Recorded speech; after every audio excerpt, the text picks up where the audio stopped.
Salut, vous faites quelque chose? Moi j'ai fait quelque chose. Un accessoire pour un chariot de manutention hydraulique. Les jeunes diraient que c'est un petit gadget astucieux. En fait, ce chariot hydraulique a été bricolé par moi-même. Ce n'est pas vraiment essentiel, vous ne l'utiliserez pas si souvent, mais je suis content de l'avoir. Je l'ai depuis environ 5 ans, en fait depuis le début de ma collaboration avec Unimax, et il m'a été très utile au début lorsque j'aménageais l'atelier, notamment pour manipuler des machines lourdes ou leurs pièces. J'ai donc apprécié la technique de manutention d'Unimax, qui me sert fidèlement depuis un certain temps. Tant le plateau que le chariot avec élévation hydraulique remplacent une autre personne, sans laquelle je ne pourrais pas me passer lors de la manipulation.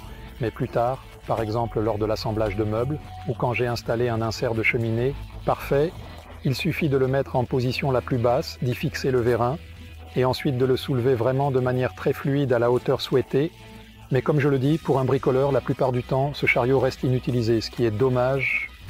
Et donc il m'est venu à l'esprit que je pourrais l'utiliser aussi entre-temps. J'ai depuis un certain temps cette idée d'accessoire en tête, et maintenant je regrette de ne pas l'avoir réalisé plus tôt. Car en seulement quelques jours, il s'est avéré que c'est beaucoup plus pratique que je ne l'avais imaginé. Ce chariot en lui-même est la version la moins chère. Il n'a qu'un simple mécanisme à ciseaux et peut donc être élevé jusqu'à 66 cm. C'est suffisant pour beaucoup de choses, mais si je voulais l'utiliser comme table d'appoint pour une scie à table, ce n'est pas assez, j'ai besoin d'au moins 90 cm. Alors, j'ai eu l'idée de créer un accessoire comme celui-ci, qui aura en plus plusieurs fonctions. Je vais vous expliquer ça tout de suite.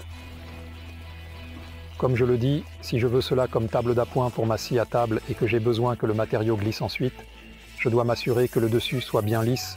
Donc j'ai utilisé du contreplaqué filmé, lisse de ce côté.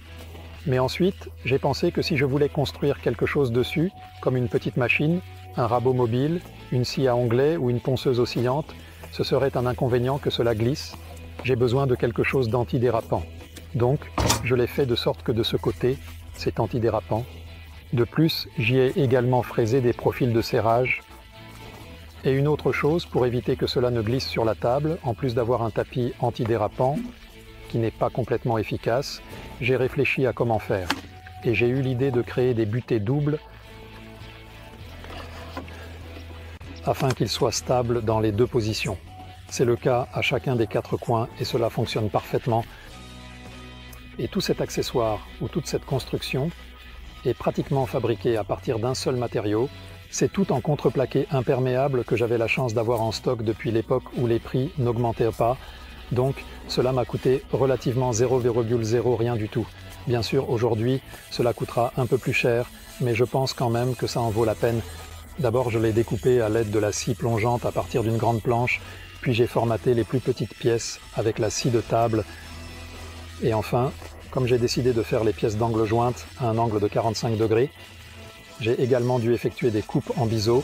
Ensuite, j'ai réfléchi à la manière de le relier, car il est vrai que le contreplaqué imperméable se colle assez mal.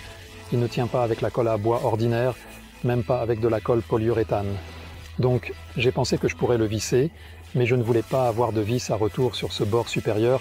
Alors finalement, j'ai essayé de le coller avec des lamelles. Bien sûr, cela pourrait aussi se faire avec des chevilles, mais dans les joints d'angle, les lamelles sont meilleures, donc j'ai utilisé des lamelles partout. Ici, dans ces coins, il y a des dizaines, et entre ces poteaux et ces planches, il y a des plus grandes vingtaines. D'après mes calculs, la section des lamelles et leur surface pour le collage est en fait plus grande que celle des chevilles correspondantes, donc en termes de résistance, cela devrait être meilleur que les chevilles, mais nous en parlerons peut-être dans une autre vidéo. Et ensuite, je n'ai fait que percer des trous dans les pièces d'angle pour les vis à retour. Et ici, dans ces pièces mobiles, j'ai dû fraiser une rainure de 6 mm de diamètre pour ces vis à retour. Et enfin, j'ai dû fabriquer ces écrous pour qu'ils soient tous les 4 identiques. Si vous voulez voir le processus détaillé de fabrication de ces écrous, vous pouvez regarder une de mes anciennes vidéos. Donc, j'avais également besoin de 4 vis à retour, de 4 rondelles de grande surface et de 4 écrous à frapper qui se trouvent en fait à l'intérieur de ça. Pour ne pas oublier, j'ai bien sûr biseauté tous les bords et de l'autre côté, sur la surface lisse, je les ai biseautés un peu plus pour créer un bord d'attaque afin que lorsque je pousse le matériau, il puisse y entrer plus facilement.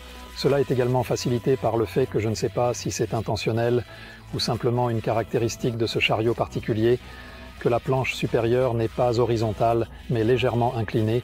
ce qui s'est finalement avéré être une bonne chose, car lorsque le matériau arrive, il est toujours en dessous du niveau de la scie de table, et il s'engage ici. L'entrée est en fait complètement fluide.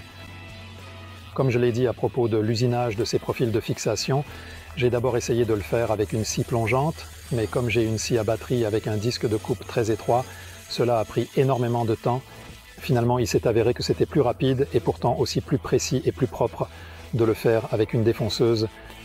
Après avoir fraisé ces rainures, il s'est avéré que le matériau s'était considérablement affaibli. J'ai donc pensé à y mettre des cloisons verticales, ce qui diviserait l'espace intérieur, et ce serait dommage, car j'avais déjà découvert entre-temps qu'il était parfait pour y insérer des objets longs, que ce soit une règle de scie ou un matériau long. J'ai donc réfléchi à la manière de procéder.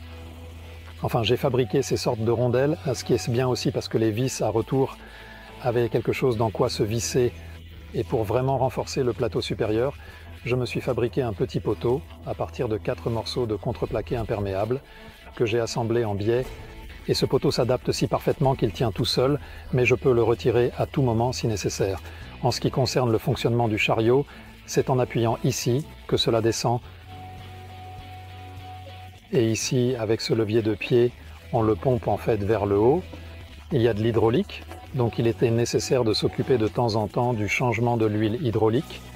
Et comme chaque hydraulique a des fuites, il est clair, surtout lorsqu'elle est chargée, qu'après un certain temps, cela peut légèrement descendre. Il y a ici des butées avec lesquelles vous pouvez en fait fixer une certaine hauteur. Et si vous souhaitez fixer une autre hauteur, vous pouvez soit faire ces butées d'une longueur différente, soit placer sous ces butées des morceaux de bois. Et que dire en conclusion? Ce n'est pas un substitut à part entière pour une grande table de travail hydraulique, qui est bien sûr plus grande, dimensionnée différemment, et je suppose aussi plus stable, mais plusieurs fois plus cher. C'est vraiment juste un accessoire pour mieux utiliser un petit chariot de manutention hydraulique qui peut être trouvé à un prix assez intéressant dans sa version de base. Pour ne pas simplement faire l'éloge de cela, ou plutôt pour que vous ayez toutes les informations à votre disposition, il faut dire qu'en comparaison avec d'autres tables de travail mobile, celle-ci est relativement lourde, mais d'un autre côté, la possibilité de réglage en hauteur avec une précision millimétrique est inestimable.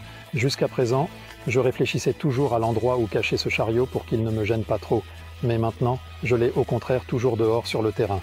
Il est à portée de main et je peux le déplacer comme j'en ai besoin. Et même pendant ces quelques jours où je l'utilise, il a vraiment dépassé mes attentes. Je l'utilise à la fois pour ces machines, pour la ponceuse oscillante, le tirage mobile ou la scie à onglets, ainsi que comme une simple table d'appoint ou pour des travaux sur de plus petites choses, et bien sûr comme table d'appoint lors de l'usinage, que ce soit sur une dégauchisseuse ou sur une scie de table.